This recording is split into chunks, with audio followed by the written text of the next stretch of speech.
அது தேவிகா தான் பதில் சொல்லணும். அதுக்கு ஸ்போக்ஸ் பர்சன் நான் கிடையாது. விஜய் அவர்களுக்கு ஸ்போக்ஸ் பர்சன் நான் கிடையாது. பிஜேபிக்கு சம்பந்தமாக கேள்விகள் இருந்தால் நான் பதில் கொடுப்பேன். விஜய் அவர்கள் வந்து பாஜக வந்து பாதுகாக்கிறதுன்னு ஒரு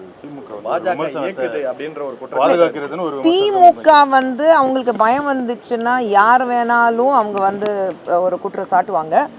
இதே திமுக வந்து பல விஷயங்கள் பண்ணியிருக்கிறாங்க. அந்த ஒரு குற்றச்சாட்டுங்கள் நான் வந்துச்சுன்னா வெறும் குற்றச்சாட்டுங்கள் ஆதாரத்தோட குற்றச்சாட்டுகள் இருக்கு.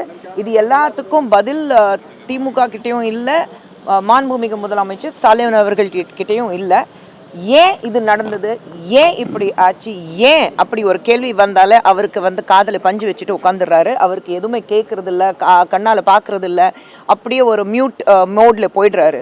அந்த ரிமோட் கண்ட்ரோல் எங்கே இருக்குன்னா எனக்கு தெரியல. அந்த ரிமோட் கண்ட்ரோல் இருந்தால் யாராவது அந்த மியூட் பட்டன் ஓப்பன் பண்ணிட்டு முதலமைச்சர் அவர்கள் நிறைய கேள்விகள் இருக்கு ஏன்னு சொல்லிட்டு இந்த பிரச்சனை ஏன் நடந்தது, ஏன் விஜய் அவர்களுக்கு வந்து ஒரு சின்ன இடம் கொடுக்கப்பட்டது, அவருக்கு இவ்வளோ கூட்டம் வரும் நல்லாவே தெரியும், அப்புறம் ஏன் ஒரு ப்ராப்பர் போலீஸ் பந்தோபஸ்து இல்லை, ஏன் பாதுகாப்பு இல்லை, ஏன் தேவையில்லாமல் அங்கே ஒரு ஆம்புலன்ஸ் வந்தது, பேஷண்ட் இல்லாமல் ஏன் ஆம்புலன்ஸ் அந்த வழியாக வந்தது, ஏன் போலீஸ் ஒரு லத்தி சார்ஜ் பண்ணாங்க, நிறைய ஏன்ங்கிறது கேள்விகள் இருக்குது. ஆனால் எந்த கேள்விகளுக்கு முதலமைச்சர் அவர்கள் ஒரு மியூட் மோட்ல போயிட்டு ரிமோட் கண்ட்ரோல் யார் கையிலையும் கொடுத்துட்டு அவர் மியூட் மோட்ல போயிட்டாரு, பதில் வராது. ஒரு நிமிஷம், யாராவது ஒருத்தர் கேளுங்க. மணிப்பூர் முடிஞ்சு போன விஷயம், இது ரெண்டுமே கலப்பி நீங்க பேசக்கூடாது. மணிப்பூர்ல என்ன நடந்தது அது இங்கே கரூர்ல நடந்ததுக்கு ரொம்ப வித்தியாசமா இருக்கு. இன்னொன்று வந்து எப்பவுமே அங்க நடந்து முடிஞ்சதுக்கு அப்புறம் ஏன் இது பண்ணலைன்னா நீங்க அப்படியே வந்து ஒப்பிட்டு பேச ஆரம்பிச்சீங்கன்னா நிறைய விஷயங்கள் தேவையில்லாம வந்து பேச வேண்டியதா இருக்கும். மணிப்பூர் வந்து ஒரு பார்டர் பிரச்சனை இருக்குது. அது முதல்ல நம்ம எல்லாரும் புரிஞ்சுக்கணும். அங்கே நடந்தது சம்பவம் ரொம்ப ஒரு கோர் சம்பவம். அது நடந்திருக்கவே கூடாது. அது எல்லாத்துக்கும் நானே தலை குனிஞ்சு நிற்கிறேன் நான் உங்கள் முன்னாடி. ஆனால் அது வந்து ஒரு பார்டர் பிரச்சனை இருக்குது.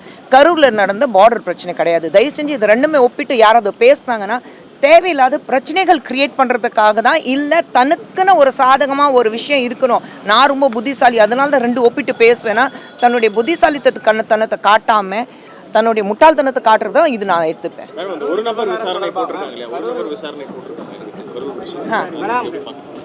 இல்லை, ஒரு நபர் விசாரணைனா எப்படி? இப்போது தேவிகாலேருந்து விஜய் அவர்கள் என்னைக்கு இந்த சம்பவம் நடந்தது அன்றைக்கே வந்து சிபிஐ விசாரணை நடத்தணும்னு அவர் சொல்லியிருக்கிறாரு.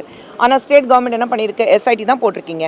யார் பிரச்சனையில் யார் அங்கே இருக்கும்போது இந்த மாதிரி ஒரு சம்பவம் நடந்திருக்கு, அவரே வந்து சிபிஐ விசாரணை நடத்தணும்.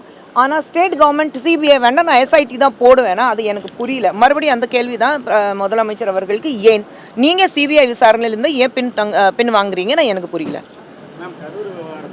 பாஜக தலைமையிடம் வந்து விஜய்கிட்ட தொலைபேசி வாயிலாக தொடர்பு கொண்டு பேசியிருக்காங்க.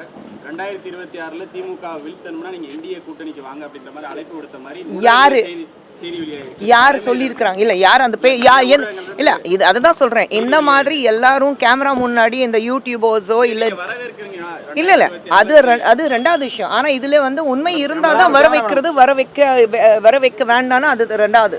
ஆனால் இது விஷயங்கள் வந்து கேமரா முன்னாடி உட்காந்துட்டு ஏதோ அரசியல் பற்றி அவங்களுக்கு தெரிஞ்சு, இல்லை பிரதமர் மோடி அவர்கள் அவர் தான் முன்னாடி உட்கார வச்சுட்டு அவர்கிட்ட ஆலோசனை நடத்துனதுக்கு அப்புறம் தான் இந்த மாதிரி விஷயங்கள் வெளியில் வருது, இல்லை விஜய் சார்பாக விஜய் தரப்பில் யாராவது அவங்கக்கிட்ட பேசி தான் இந்த விஷயங்கள் நடக்குதுன்னா இது வந்து சும்மா அந்த யூடியூபர்ஸோ இல்லை சில பேர் வந்து கேமரா முன்னாடி உட்காந்துட்டு 2 மினிட் ஃபேமுக்காக அரசியல் என்னை விட வேறு யாருக்கும் தெரியாது அப்படிங்கிற பேசவங்களுக்கு பதில் கொடுத்துட்டு உங்கள் டைம் வேஸ்ட்டும் எங்கள் டைம் வேஸ்ட்டும். மேடம், இப்போ அங்கே வந்து தலைமையோ அல்லது இரண்டாம் கட்ட நிர்வாகிகளோ 41 பேர் இறந்து போன கரூருக்கு வரலை அப்படிங்கிறது தவிர்க்க மீது வைக்கப்படக்கூடிய ஒரு மிகப்பெரிய குற்றச்சாட்டாக இருக்குது. அப்படி ஒரு பார்ட்டியில் இருக்கக்கூடிய ஒரு பர்சனை இந்த விஷயத்தை நீங்கள் எப்படி பார்க்குறீங்க? இல்லை, கரூரில் நடந்த சம்பவம் நடந்திருக்கவே கூடாது.